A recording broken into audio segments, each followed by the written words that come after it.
বিসমিল্লাহির রহমানির রহিম। আজকের আয়োজনে উপস্থিত রাজশাহী বিশ্ববিদ্যালয়ের সম্মানিত registrar professor doctor Iftekhar Alam Masud sir, আমার শ্রদ্ধেয় শিক্ষক, উপস্থিত বিশিষ্ট শিক্ষাবিদ, পরিকল্পনাবিদ, আইওটি এর সম্মানিত শিক্ষক প্রফেসর ডক্টর রেজাউল হক খান স্যার, বিশিষ্ট শিক্ষাবিদ ও পরিকল্পনাবিদ ডক্টর তাসলিম রেজা স্যার, আইইউবিএড এর assistant professor doctor Farzana Hossain ma'am, শ্রদ্ধেয় ইঞ্জিনিয়ার ওবায়দুল্লাহ ভাই, সম্মানিত শিক্ষকগণ, অভিভাবকগণ, আজকের আয়োজনের সম্মানিত সভাপতি, শিউলিমালা একাডেমির সম্মানিত প্রেসিডেন্ট, প্রতিষ্ঠাতা প্রেসিডেন্ট, সেক্রেটারি বৃন্দ এবং আমার প্রান্তীয় শিউলিরা, সবাইকে সভ্যতাপূর্ণ জাগরণী সালাম। সালাম আলাইকুম। সম্মানিত উপস্থিতি, আমরা যদি বিগত কয়েক দশক এবং কয়েক শতকের অবস্থা পর্যালোচনা করি, তাহলে আমরা দেখতে পাবো আমরা একটা অস্থিরতার মধ্য দিয়ে দিন পার করছি। গোটা জাতি মুক্তির আশায় নিমগ্ন, কিন্তু সেই মুক্তি আসলে আমরা পাচ্ছি না, সেই কাঙ্ক্ষিত তৃপ্তি আমরা পাচ্ছি না। আর সেই মুক্তির জন্য কি প্রয়োজন?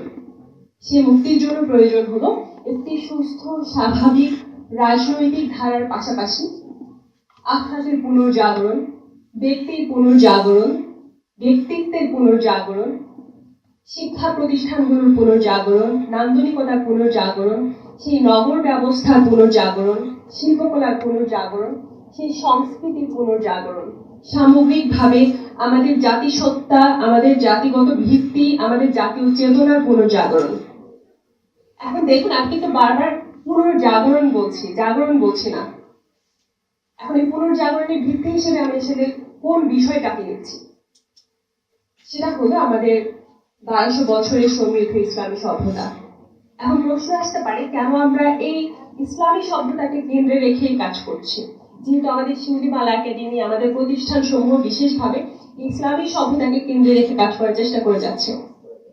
এটা কারণ একটাই, সেটা হলো যে চিন্তা, যে চেতনা, যে আলো উদ্ভাসিত হয়েছিল হেরা গুহা থেকে, সেই আলো মক্কা মদিনা হয়ে, দামেস্ক হয়ে, হারানো জান্নাত আন্দালুস হয়ে, পারস্য হয়ে, ইরান হয়ে, উত্তর আফ্রিকা এবং মিশর হয়ে, ফিলিস্তিন হয়ে, মশলার দ্বীপ হয়ে, বসফরাসের তীর হয়ে, আমাদের সভ্যতার নগরী ইস্তাম্বুল হয়ে, আমাদের দিল্লি হয়ে, এমনকি কাশ্মীরের মসজিদের মিনার হয়ে এই বাংলায় এসে, এই বাংলার ঢাকা এবং এই অঞ্চলের মাটিও মানুষের রূহকে সঞ্জীবিত করেছিল। এবং এই সঞ্জীবনী শক্তি এতটাই শক্তিশালী যে আমাদের এই বাংলার সৃষ্টির ইতিহাসে, বাংলা অঞ্চল সৃষ্টির ইতিহাসে হাজার হাজার বছর আসলে পার হয়ে গেছে, কিন্তু এই হাজারো বছরের মাঝে সবচেয়ে বেশি প্রকটভাবে এবং শক্তিশালীভাবে অবদান রাখতে পেরেছিল এই ইসলামী সভ্যতা, যার ধারে কাছে আসলে অন্য কোনো শক্তি, অন্য কোনো আদর্শ, অন্য কোনো চিন্তা ঘেঁষতেও পারেনি। এজন্য আমরা সেই ইসলামী সভ্যতাকে কেন্দ্রে রেখে আমাদের কাজ করে যাচ্ছি, আমাদের চিন্তাকে বিনির্মাণ করার চেষ্টা করে যাচ্ছি, আমাদের জ্ঞানের পুনর্জাগরণের চেষ্টা করে যাচ্ছি এবং আমরা সেই শক্তিশালী ব্যক্তিত্ব তৈরির চেষ্টা করে যাচ্ছি, যারা একটি শক্তিশালী ব্যবস্থা এবং সামগ্রিকভাবে গোটা দুনিয়াকে একটা আদিল সভ্যতা উপহার দিতে সক্ষম হবে। এখন দেখুন, আমরা যদি আমাদের উপমহাদেশের কথাই চিন্তা করি, 200 বছরের ব্রিটিশ শাসন, শোষণ এবং গোলামি আমরা পার করে এসেছি। হ্যাঁ, অবশ্যই আমাদের অনেক ক্ষেত্রে উন্নতি হয়েছে, কিন্তু আমরা যদি সামগ্রিকভাবে চিন্তা করি, আমরা আসলে মনস্তাত্ত্বিক দাস ছাড়া কিছুই নয়। আমরা আসলে একটা প্রোডাক্ট ছাড়া, একটা টুল ছাড়া কিছুই নয়। সেই জায়গা থেকে আমরা যদি আমাদের রাজনীতির কথাও যদি চিন্তা করি, দেখুন আমাদের রাজনীতি, প্রশাসন, হয়তো আমরা ব্রিটিশ শাসন শোষণ থেকে মুক্ত হয়েছে অনেক আগেই। 47-এ ভারতবর্ষ স্বাধীন হয়েছে, পরবর্তীতে 71-এ বাংলাদেশ স্বাধীনতা পেয়েছে এবং অনেক চড়াই উতরাই পেরিয়ে আমরা 24-এর গণ অভ্যুত্থান পরবর্তী সময়ে এসে কিন্তু আমরা দাঁড়িয়েছি। কিন্তু দেখুন, আমরা আসলে যে মুক্তির স্বাদ, সেই মুক্তির স্বাদটা আমরা আদৌ পেয়েছি? পাইনি। এখনও আমরা শতধা বিভক্ত, এখনও আমরা হা হুতাশ করছি। এর কারণ কিন্তু একটাই, সে ব্রিটিশ শাসন শোষণ, বিশেষত ব্রিটিশ আধিপত্যবাদের নিমজ্জিত সে ভারতীয় আগ্রাসন, এমনকি জায়নবাদী আগ্রাসন আমাদেরকে মুক্তি হিসেবে দেখিয়েছে শুধুমাত্র রাজনৈতিক মুক্তিকেই। তারা আমাদেরকে 47-71-এ শুধুমাত্র একটা রাজনৈতিক মুক্তিকে লক্ষ্য হিসেবে দেখিয়ে তারা তাদের ফায়দাটা হাসিল করে নিয়েছে। কিভাবে দেখুন, আমরা রাজনৈতিক মুক্তিটা লাভ করেছি, আমরা তৃপ্ত হয়েছি, কিন্তু দেখুন আমরা আসলে তাদের সেই শাসন শোষণ থেকে মুক্তি লাভ করতে পারিনি। আমরা এখনও তাদের মনস্তাত্ত্বিকভাবে গোলামি করেই যাচ্ছি। আমাদের সিস্টেম, আমাদের গোটা প্রশাসন, আমাদের রাজনীতি কোনো কিছুই তাদের প্রভাব বলয় থেকে মুক্ত নয়, বরঞ্চ তাদের আঙ্গুলের ইশারায় আমরা উঠছি বসছি এবং তাদের চিন্তার বাইরে আমরা এক পাও আগাতে পারছি না। তারপর দেখুন, আমাদের শিক্ষা ব্যবস্থার কথা যদি ধরি, ব্রিটিশরা সবচেয়ে বেশি আগ্রাসন যেখানে চালিয়েছে বা সাম্রাজ্যবাদীরা সবচেয়ে বেশি আগ্রাসন যে ক্ষেত্রে চালিয়েছে, এক্ষেত্রে আমি উল্লেখ করব জায়নবাদ, ব্রিটিশ শাসন শোষণ সাম্রাজ্যবাদ এবং ব্রিটিশ শাসন শোষণের অনুগত ব্রাহ্মণ্যবাদী ভারতীয় আধিপত্যবাদ। এক্ষেত্রে আমাদের যে ক্ষেত্রে তারা সবচেয়ে বেশি ধ্বংস সাধন করেছে তার একটা হলো আমাদের শিক্ষা এবং দ্বিতীয়ত হলো আমাদের অর্থনীতি। অর্থনীতির কথা তো আসলে আমরা দেখতেই পাচ্ছি আমরা কতটুকু ভঙ্গুর অবস্থায় আছি। গোটা দুনিয়াতে যেখানে আমরা সবচেয়ে ধনী অঞ্চলগুলোর একটা ছিলাম, সেখানে আসলে আমাদের অবস্থা কেমন, আমাদের নুন আনতে পান্তা ফুরে অবস্থা, এটা আমরা দেখতেই পাচ্ছি। শিক্ষার ক্ষেত্রে যদি ধরেন, শিক্ষার ক্ষেত্রে আসলে আমাদের আগ্রাসনটা কোন লেভেলে ছিল। এখন আমরা যদি ব্রিটিশ যে শিক্ষা ব্যবস্থা বা আমরা বর্তমানে যে শিক্ষা ব্যবস্থার মধ্যে দিন অতিক্রান্ত করছি, সেটাকে যদি আমরা ধারা হিসাবে বিভক্ত করি, তাহলে আমরা দেবো অ্যাংলো সেকশন ধারা, ওরিয়েন্টালিস্ট ধারা, এবং পরবর্তীতে আমরা দেখেছি মিশনারি ধারা এবং নির্দিষ্ট যে জাতীয়বাদী প্রপাগান্ডা। এর বাইরে কিন্তু আমরা বের হতে পারিনি। অ্যাংলো সেকশন ধারার কারণে যেটা হয়েছে, আমাদের মন মগজ, আমাদের প্রশাসন, আমাদের চিন্তা, আমাদের ভাষা সব কিছুই সাম্রাজ্যবাদের হাতিয়ারে পরিণত হয়েছে। এবং ওরিয়েন্টালিস্ট ধারার কারণে যেটা হয়েছে, আমরা যারা ইসলামী চিন্তা করছি বা ইসলাম, আমাদের যে আলেম শ্রেণী আছেন বা আমাদের চিন্তাবিদ যে শ্রেণী আছেন, তারাই ওরিয়েন্টালিস্ট চিন্তাধারা প্রভাবান্বিত হওয়ার কারণে তারাও আসলে আমাদের যে রুহ, সেই রুহটা হারিয়ে ফেলেছেন। যার ফলে দেখেন এই দীর্ঘ সময়ে কিন্তু প্রতিষ্ঠান, রাজনৈতিক দল বলেন বা শিক্ষা প্রতিষ্ঠান বলেন বা বুদ্ধিবৃত্তিক প্রতিষ্ঠান কিন্তু কম প্রতিষ্ঠিত হয়নি। কিন্তু দেখুন, এসবের মাধ্যমে আমরা কি আদৌ মুক্তি পেয়েছি বা তাদেরকে কি আসলে কাজ করতে দেওয়া হয়েছে বা আসলে কি তারা তাদের কাঙ্ক্ষিত লক্ষ্যে পৌঁছাতে পেরেছেন? পারেননি। কারণ ওই যে একটাই, আমাদের মন মগজ সব কিছু সেই শিক্ষা ব্যবস্থারই অধীনে, যার ফলে আমরা ভাবছিও তাদের মতো করে, তাদের আওতার বাইরে আমরা যেতে পারছি না এবং ভাবতেও পারছি না। এই যে একটা করুণ অবস্থা, শিউলিমালা একাডেমি চেষ্টা করছে সেই অবস্থান থেকে গোটা জাতিকে, বিশেষত আমাদের নারী সমাজকে, পিছিয়ে পড়া নারী সমাজকে সেখান থেকে উত্তরণ ঘটিয়ে একজন যোগ্যতা সম্পন্ন এবং রূহ সম্পন্ন ব্যক্তি হিসেবে গড়ে তুলতে।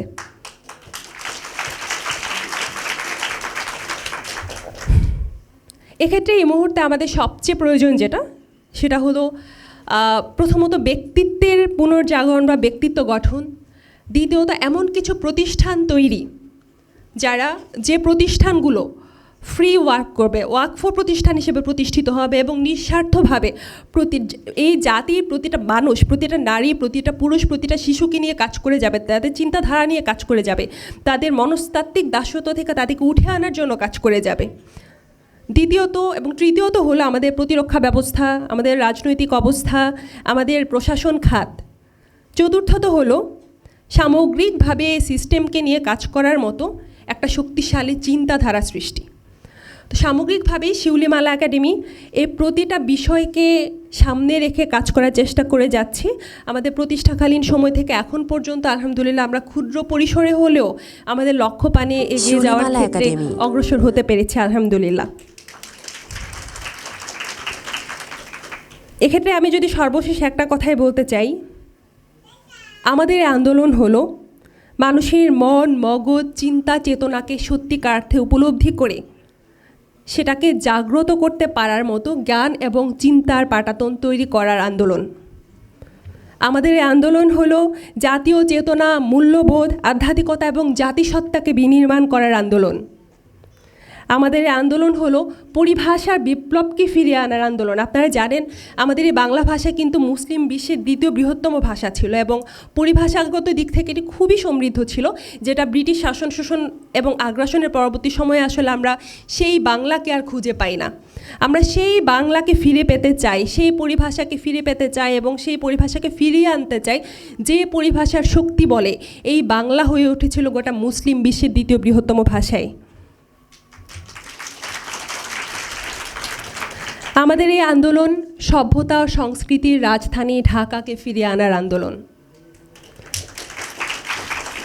আমাদের এই আন্দোলন আমাদের সেই স্বর্ণালী স্বর্ণোজ্জ্বল সময়ের শবে বরাত, শবে বিরাজ, মক্কা বিজয় দিবস, বঙ্গ বিজয় দিবস, বদর দিবস, আমাদের রমজান, আমাদের ঈদ মিলাদুন নবী, সিরাতুন নবী, সেই সাথে আমাদের প্রতিটা আধ্যাত্মিক এবং রুহানি আয়োজনের যে আমাদের যে একটা উৎফুল্লতা ছিল, গোটা দেশ, গোটা বিশেষত আমাদের এই ঢাকা অঞ্চল যেভাবে সেজে উঠত এবং রুহানি একটা আবেশে ছেয়ে যেত, মিলাদ, জিকির, কাওয়ালিতে যেভাবে ভরপুর একটা আয়োজনের ক্ষেত্রে পরিণত হতো, যেভাবে প্রতিটা প্রাণে প্রাণে শিহরিত হতো এই আয়োজনের ধারা, সেই সময়ের ধারাবাহিকতাটা আমরা ফিরে আনতে চাই এবং আমাদের এই আন্দোলন সে ব্যাপারে প্রতিজ্ঞাবদ্ধ। আমাদের এই আন্দোলন ফিরিয়ে আনতে চাই আমাদের সেই সমৃদ্ধশালী নান্দনিকতা এবং পোশাক শিল্পের অতীত, আমাদের মসলিন, আমাদের তুলো রেশমের কাজ করা নান্দনিক জামদানি, আমাদের সেই রেশম জরির কাজ, আমাদের সেই জারদৌজি নকশি কাঁথা, আমাদের সেই মুলমুল তানচুই, আমাদের সেই দরিয়া তাতু কুটির শিল্প আমরা ফিরিয়ে আনতে চাই এবং তার ধারাবাহিকতা সৃষ্টি করতে চাই এই আন্দোলনের মাধ্যমে। আমাদের এই আন্দোলন সর্বোৎকৃষ্ট কৃষির ধারাবাহিকতাকে ফিরিয়ে আনার আন্দোলন, কারণ আপনারা জানেন বাংলা যে ছিল গোটা দুনিয়ার ধনী অঞ্চলগুলোর একটা, এটা কিন্তু 90%ই নির্ভরশীল ছিল কৃষির উপরে। আমাদের কৃষি এতটা সমৃদ্ধ ছিল যে বিশেষ করে মুঘল আমল পর্যন্ত যখন আমরা দেখি যে আমাদের গোটা দেশে আসলে কোনো অনাবাদি জমি ছিল না, দেখুন পতিত জমি ছিল না, অনাবাদি জমি ছিল না। এক্ষেত্রে আবার চাষের, এটা যদি অনেক বিস্তৃত আলোচনার বিষয়, কৃষির বিষয়ে আলোচনা করতে গেলে, কিন্তু আমি আমার স্বল্প জ্ঞান দিয়ে যতটুকু বুঝেছি আসলে এই ভূমির প্রতিটা ধূলিকণাকে তারা কাজে লাগানোর চেষ্টা করেছেন এবং এর উপরে ভিত্তি করে শক্তিশালী একটা কৃষি ব্যবস্থা তারা উপহার দিতে পেরেছিলেন। আমাদের এই আন্দোলনের মাধ্যমে আমরা সেই কৃষি ব্যবস্থার ধারাবাহিকতাটা ফিরিয়ে আনতে চাই। আমাদের আন্দোলনের মাধ্যমে আমরা ফিরিয়ে আনতে চাই সেই সাংস্কৃতিক ঐতিহ্য, আমাদের সেই হামনাদ, বুড়িগঙ্গা, মেঘনা, শীতলক্ষা, ব্রহ্মপুত্র, করতোয়ার তীর ধরে গড়ে ওঠা ভাটিয়ালি মুর্শিদি গানের ধারা। আমাদের এই আন্দোলনের মাধ্যমে আমরা ফিরিয়ে আনতে চাই নৌযাত্রা, পালকি এবং বজরা যে ভিড় জমাতো, পানসি যে ভিড় জমাতো তীরগুলোতে এবং সেখানে যে গড়ে উঠতো এক একটা পুঁথি পাঠের আসর এবং আমাদের যে লোকজ সঙ্গীতগুলোর আসর, সেই আসরগুলো শুধুমাত্র গান কিংবা কবিতায় সীমাবদ্ধ ছিল না। এই গান কবিতার প্রতিটা শব্দে শব্দে ছিল আমাদের জাতিসত্তার স্মৃতি, আমাদের জাতিসত্তার আবেগ, অনুভূতি। এক্ষেত্রে ছিল আমাদের পুনর্জাগরণের গান, আমাদের পূর্বপুরুষদের সাহস এবং গরিমার প্রয়াণ।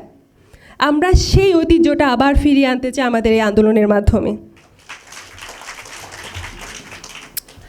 আমরা আমাদের এই আন্দোলনের মাধ্যমে লালবাগ, আতিয়া মসজিদ, হোসেন শাহী মসজিদ সহ গোটা ঢাকা, গোটা বাংলার আনাচে কানাচে ছড়িয়ে ছিটিয়ে থাকা আমাদের শক্তিশালী সেই স্থাপত্যের ঐতিহ্য ফিরিয়ে আনতে চাই। আমরা ফিরিয়ে আনতে চাই আমাদের সেই নান্দনিক নগর পরিকল্পনাকে।